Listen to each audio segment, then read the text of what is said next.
Hello and once again welcome back to my channel Learn English with Meha. I hope you all are doing well. तो आज का जो topic है वो है लेटर राइटिंग स्किल से रिलेटेड। आज के टॉपिक में हम पढ़ेंगे कि हमें लेटर कैसे लिखने होते हैं। जनरली दो तरह के लेटर होते हैं, फॉर्मल एंड इनफॉर्मल लेटर। तो आज वीडियो में हम सीखेंगे how to write a formal and informal letter. तो अभी आप स्क्रीन पे देख रहे हो फॉर्मल लेटर में कौन से लेटर आते हैं और इनफॉर्मल लेटर में कौन कौन से लेटर आते हैं। तो फॉर्मल लेटर में जनरली सारे गवर्नमेंट लेटर आते हैं, जैसे लेटर टू बिजनेस लेटर आते हैं और हमारे ऑफिशियल लेटर आते हैं, letter to editor, letter to government office, letter to police, letter to the headmaster principal, complain letter, inquiry, business application letter for job, letter to the bank manager, leave application. और informal में सारे relatives और parents से related सारे letters आते हैं।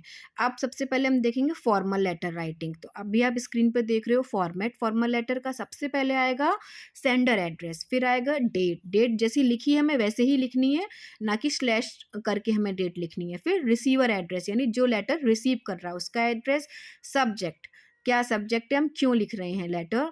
फिर salutation sir या मैडम लगा के एक छोटा सा कॉमा लगाएंगे, फिर उसमें लिखेंगे बॉडी कंटेंट जो कि 3 पार्ट में डिवाइड होगी। सबसे पहले आएगा purpose, then detail information and then conclusion. फिर हम लेटर को क्लोज कैसे करेंगे, योर्स फेथफुली लिखकर अपना नेम और डेजिग्नेशन लिख देंगे सबसे लास्ट में।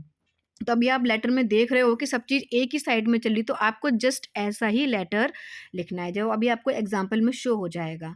तो write an application to the headmaster to your school for a transfer certificate के लिए हमें लेटर लिखना है। तो आप इसकी देखिए फ्रॉम अपनी तरफ अपना एड्रेस लिखेंगे, डेट आएगा और to the headmaster ABH school, subject application for transfer certificate. Respected sir, I like to inform you that my father, who is a police inspector, has recently been transferred to a new place.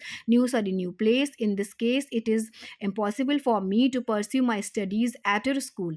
I have to enroll in a new school. My parents have already moved there. It is therefore necessary for me to receive my transfer certificate as soon as possible. It would be greatly appreciated if you could expedite my request. Yours faithfully अपना name लिखोगे, अपनी class लिखोगे और अपना signature उसमें डाल दोगे। ठीक है।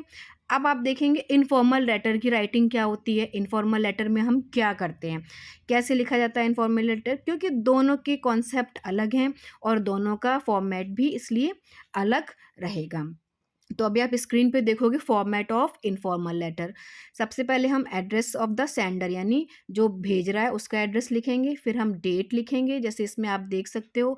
फिर हम सैल्यूटेशन जैसे डियर मम्मा, डियर डैडी, या अपने दोस्तों का नाम है तो आप दोस्त, अंकल कुछ भी लिख सकते हैं। फिर बॉडी ऑफ द लेटर कि आपने लेटर क्यों लिखा है, पर्पस क्या है, डिटेल्ड इन्फॉर्मेशन। और फिर हम एंड में करेंगे इसको कंक्लूजन, क्या कह के योर्स लविंगली लिखकर और नीचे अपना नाम लिख देंगे। उसमें आपको कोई डेजिग्नेशन या कोई क्लास या ऑफिस कुछ भी नहीं लिखना है, क्योंकि ये इनफॉर्मल लेटर है इसलिए हमको इसमें ज़्यादा कोई फॉर्मेलिटी करनी नहीं होती। बस बेसिक सी बात है कि हमें सबसे ध्यान रखना है कि सभी चीज़ एक जैसे एक सिरे में चलनी चाहिए। जैसे इसमें आप देख रहे हो इसी तरीके से एक लाइन में जाना चाहिए। अब देखिए इसका है ये एग्जाम्पल, ये एक लेटर है, इनवाइट आप अपने फ्रेंड को इनवाइट कर रहे हो अपने बर्थडे पार्टी पे। सेंडर एड्रेस यानी कि आप अपना एड्रेस लिखोगे, फिर आप डेट लिखोगे, डेट होगी जिस दिन आप लेटर लिख रहे हो वो वाली डेट लिखोगे।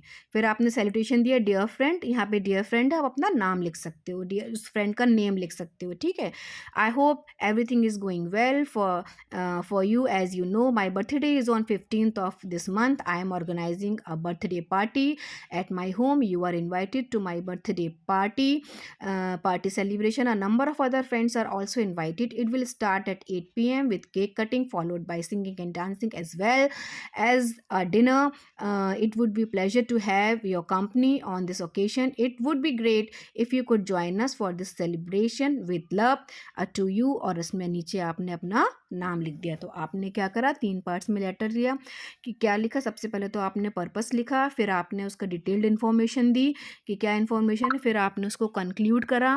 कंक्लूड करके फिर आपने क्या लिखा, या विद लव लिख सकते हो, विद लविंगली लिख सकते हो, है ना, विद लव टू यू, कुछ भी आप ऐसे लिख के और फिर आपने अपना नाम लिखा और लेटर को कर दिया आपने क्लोज। तो ये था फॉर्मेट हमारा इनफॉर्मल लेटर का, जहाँ पर हमको ज़्यादा कुछ भी फॉर्मेलिटी करने की बिल्कुल भी ज़रूरत नहीं होती है। अब देखते हैं things to remember in formal and informal letters. तो हमें ये जब भी हम एग्ज़ाम के पॉइंट ऑफ व्यू से लेटर लिखते हैं तो हमें ये ध्यान रखना चाहिए कि हमें फॉर्मल और इनफॉर्मल लेटर में क्या लिखना चाहिए या क्या नहीं लिखना चाहिए, या ये हम कह सकते हैं dos and don'ts of letter writing. ठीक है, अभी आप स्क्रीन पे देखोगे, देखिए things to remember in formal letter. Formal letter कैसा होना चाहिए? The tone of the letter should be polite, the language should be simple and formal. अगर कोई एड्रेस नहीं दिया है तो आप ABCXYZ या ऑर्गेनाइजेशन लिख सकते हो। The first paragraph should be short and purpose of the letter should be included. Middle paragraph यानी second paragraph should be include true and relevant information. Third paragraph should include some suggestions. There should be no repetition of words or sentences that is the same idea. Don't expand the paragraph too much. There shouldn't have any spelling or grammatical errors. ये तो हो गए हमारे things to remember in formal letter. अब things to remember in informal letter में क्या होगा? The informal letter should be written in a friendly tone, the opening should be casual, informal letter should be started by asking the recipient about their well-being. Try to be casual with friends and respectful to relatives and respectful person. The address should be accurate and clear. Always greet like dear brother, dear sister, dear uncle, etc. It should be not to be formal and direct as the informal. There shouldn't have any spelling or grammatical errors. Repetition of words and lines should be avoided.